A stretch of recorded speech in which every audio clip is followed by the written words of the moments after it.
So we have spoken about my memories in primary school, which were all a blast, but as one door closes, so must another open.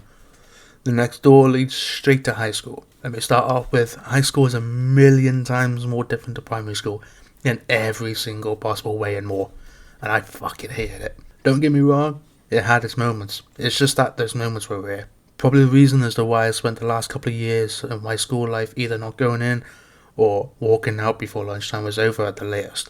Well, that and the fact that most of the time that I was walking out was in both the last two high schools that I was in, even though one of which isn't really a high school as such, more a pupil referral unit where all the quote unquote bad or quote unquote misunderstood kids went when they were too much for normal schools to handle.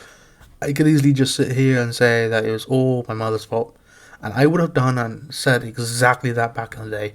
But the truth of the matter is, I was mostly the one to blame.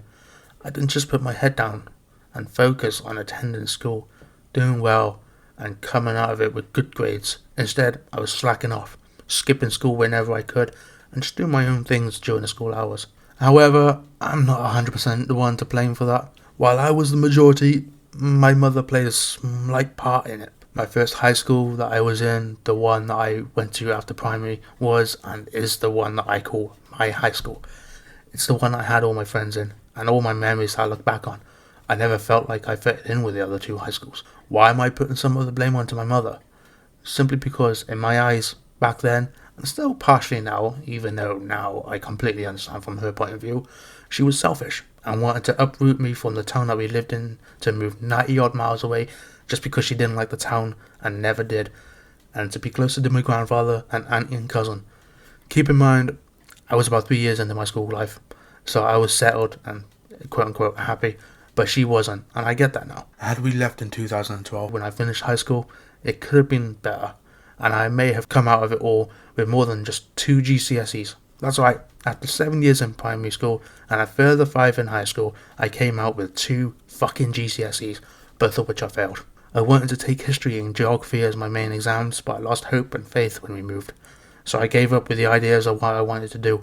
So I ended up doing English and math, which is 2 of the 3 compulsory subjects that you take in your exams regardless. Do I regret it all? Yes and no. Yes, because obviously I fucked up my future chances of doing anything big.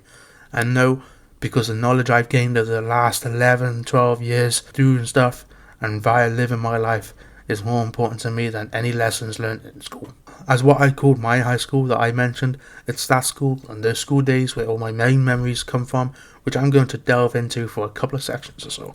I was relatively reserved and a quiet kid in school until roughly my 2nd or 3rd year when I started doing WWE quote-unquote dances.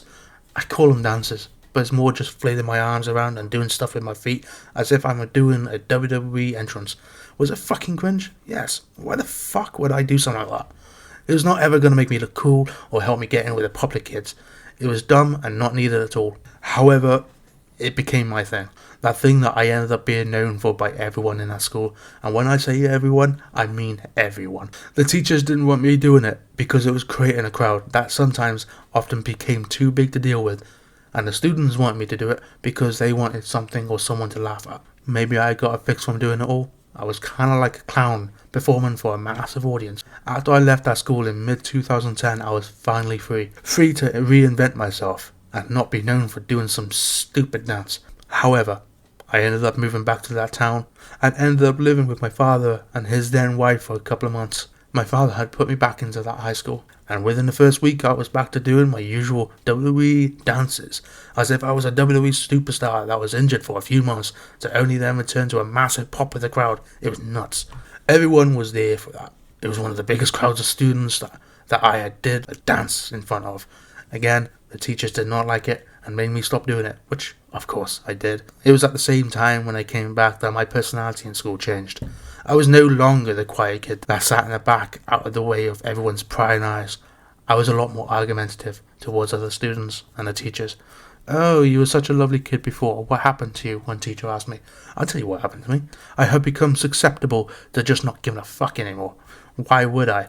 It wasn't like I was going to end up with great GCSEs and gain a decent future for myself, so why bother trying?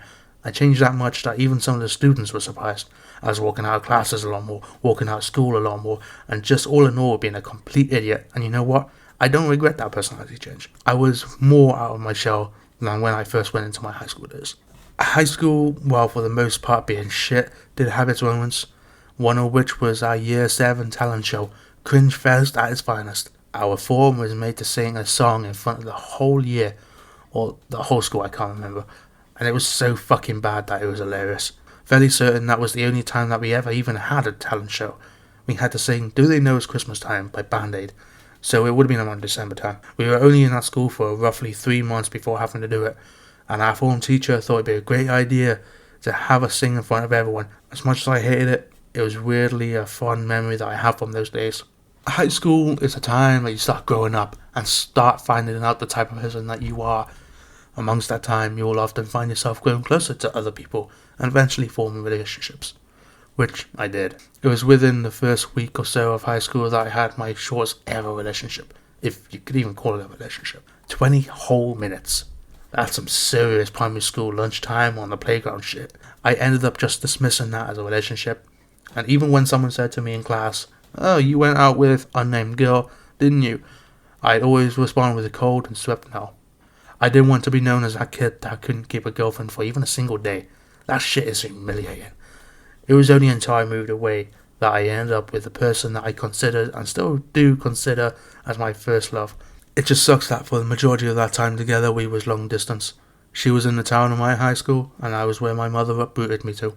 I did, however, get the chance to visit my dad for a week, and in that time, I spent a good bit of it with my then girlfriend, which was so fucking awesome. Even had my first kiss, not just with her, but ever. I thought I was in love. Maybe I was. However, she hurt me. After we had split up, she had gotten with my then best friend. Bro broke the fucking bro code. I don't know which of them hurt me the most by getting together.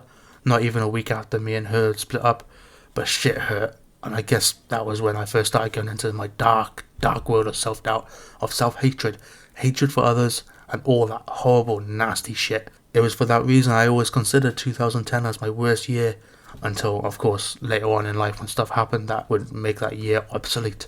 Me and my ex had gotten together a couple of times since that initial breakup, but eventually we both moved on from those days. We still speak to this day, and she's become one of my good friends, for whom I show a love for that not everyone receives. Over the past couple of years or so, she has brought 2 children into this world, and has since become an amazing mum. I've always known that she had that in her, and she has done an amazing job of bringing the kids up, and I have no doubt that she'll continue on with doing exactly that.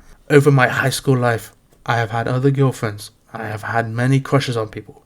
Crushes being on mostly the popular girls, whom I knew straight up that I would never get a chance with, and that's okay, it's a learning process. Surprisingly though, one girl that I had the biggest crush on is not like she was back in high school. She's actually so much more than that. As a loner guy in school, I'm sure you'd understand when I say that you tend to think a certain group of friends looks down on you as if you're a piece of shit stuck to the bottom of their shoe. I thought that about this one girl and her friend group, and maybe that was the case back then, and things have just changed over the years. But we recently, I guess, became a bit more closer to the point that I now consider a good friend of mine, and I hope the feeling is mutual. But she's definitely so different from her school days, as I am too. What I'm trying to get across to you is, no matter who you are in high school, whether you're the popular kids, the sporty kids, or the loners, it's all a learning process. You're learning who you need to be in order to make your next steps in life a smoother and more friendly process. No matter who you go out with, or if you go out with anyone for that matter, make sure it doesn't get to your head and change you for the worst. Love and be kind.